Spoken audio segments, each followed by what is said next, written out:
Прозападниот кандидат Стево Пендаровски и неговиот главен ривал Гордана Силјановска-Давкова се најдоа во тесна трка во првиот круг од претседателските избори, во кои доминираат длабоки поделби поради промената на името на земјата во Северна Македонија.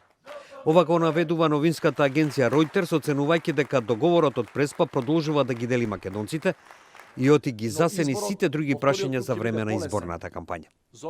Агенцијата подсетува дека претседателската функција е главно церемонијална, но оти претседателот действува како врховен командант на вооружените сили и ги подпишува законите донесени во парламентот.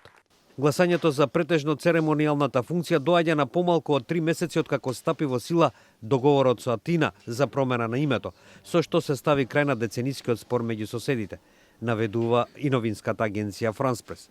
Та оценува дека повеќето гласачи биле разочарани од она што го сметаат за корумпиран политички систем, додавајќи дека некои наблюдувачи велат од изборите нема да успеат да привлечат доволен број избирачи. Ако слабиот одзив наметне нови избори, тоа може да предизвика политичка криза што ќе изврши притисок врз администрацијата на премиерот Зоран Заев, оценува France Press. Новинската агенција Associated Press пак наведува дека овие претседателски избори се сметаат за клучен тест за владата под длабоката поларизација откако земјата го промени името за да стави крај на деценискиот спор со соседна Грција и да го отвори патот кон НАТО и Европската унија. Associated Press ги потенцира стагнацијата на македонската економија, над 20% невработеност и корупцијата. Најмалку 400.000 луѓе, повеќето од нив млади, ја напуштиле земјата во изминатата деценија, пишува Associated Press.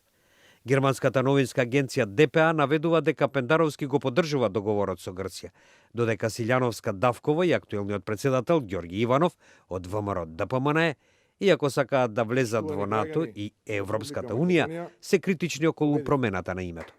Агенцијата додава дека следниот шеф на државата не може да го врати старото наместо веќе уставно усвоеното ново име. ДПА и со оценка дека етничките албанци кои нема да имаат кандидат во вториот круг може да станат клучни во изборот на новиот претседател.